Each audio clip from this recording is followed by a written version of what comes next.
What's going on, guys? It's your boy John the Liquidator coming back with another video. It looked like Kevin Stefanski has opened up about this upcoming matchup versus the Lions. Guys, for this one here, we got to go all the way up to Detroit. Let's get it. Let's go.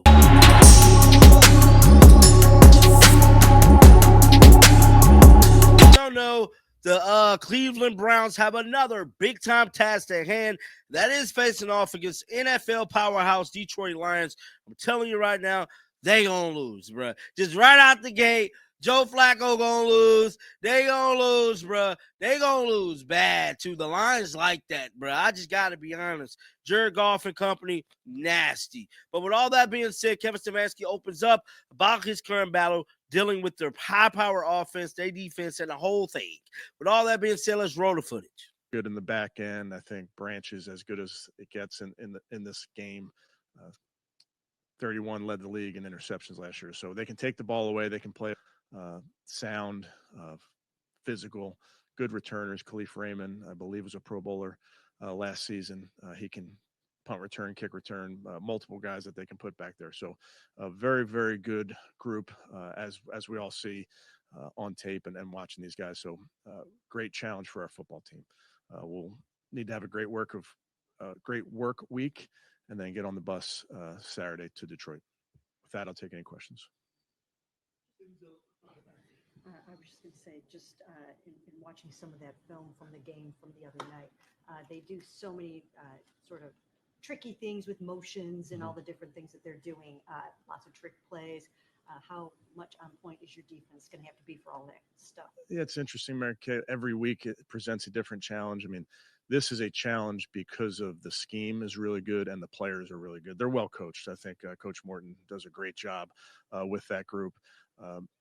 Like you mentioned, shift, motion, different playmakers that they can get the ball to, whether in the run game, between the tackles, outside the tackles, screens, play actions, and trick plays. So you have to be ready for it all. They obviously lost both coordinators from last year, but it sounds like philosophically, pretty much the same, just maybe some minor tweaks in how they're performing. I think every year these units are evolving. So while the DNA is certainly the same, there's definitely been different things that they've leaned into offensively, different things that they've leaned into defensively. But the core of what they do is very similar. Conklin's not on the pre-practice report. Will he be full go today? Do you know? We'll see. Really day to day. What Campbell does on fourth downs, how much does that kind of change maybe game planning and stuff? Because it seems like he'll go for it on any situation.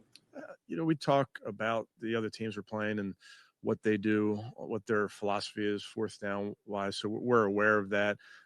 And we really have to be prepared, obviously defensively, knowing that you may get a third down stop, but you're going to have to do it again on fourth down potentially.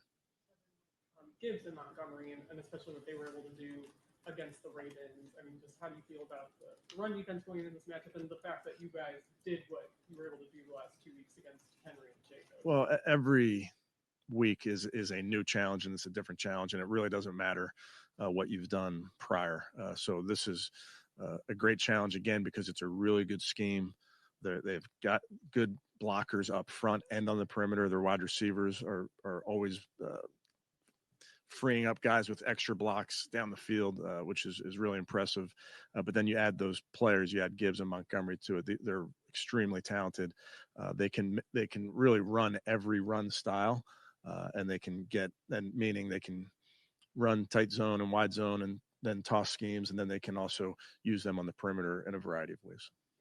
And Joe said that there are probably some downfield opportunities that he didn't take advantage of or didn't try to hit.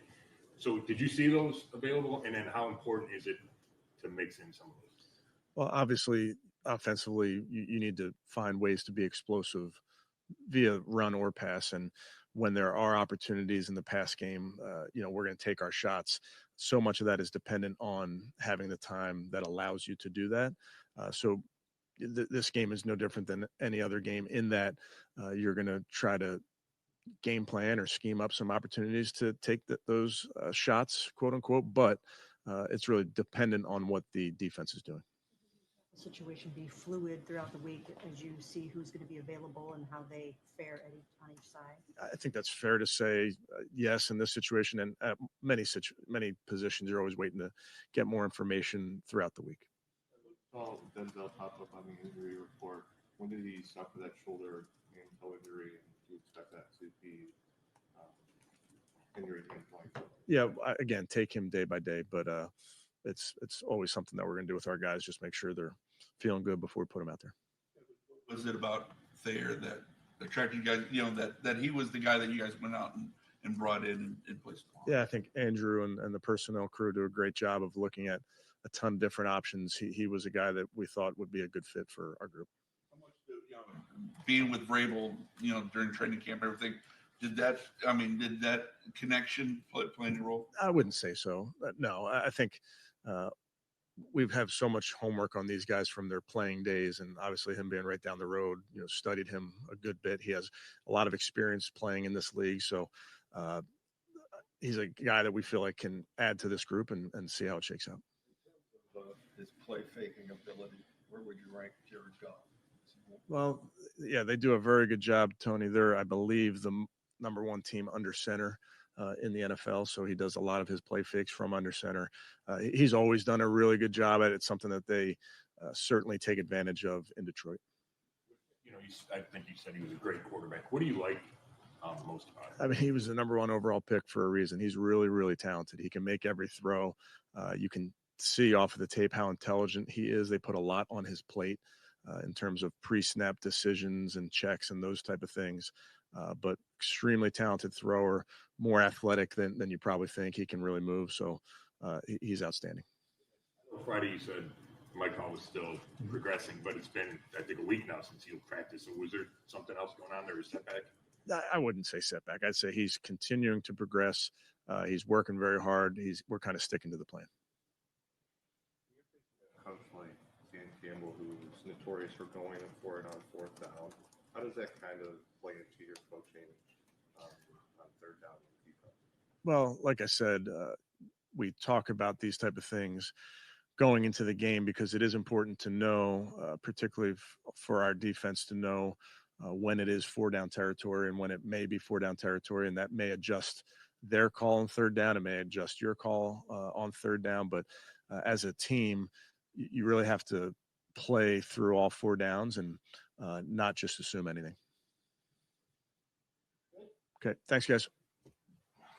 So that was Kevin Stefanski speaking about this upcoming matchup versus the Lions, guys. I want to know your thoughts down in the comment section right now. Do y'all think that they're going to win this game? Because I don't. And do y'all think this could be the last time we see Joe Flacco for the 2025 season?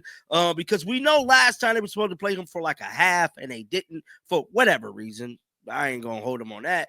But we do know that he threw an interception last game. They kept him in. And I think he going to mess up really bad against the Lions. It's just my theory. It's just my theory. Don't hold me on this.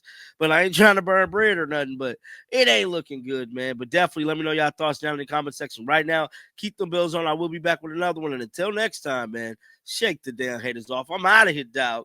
Peace out.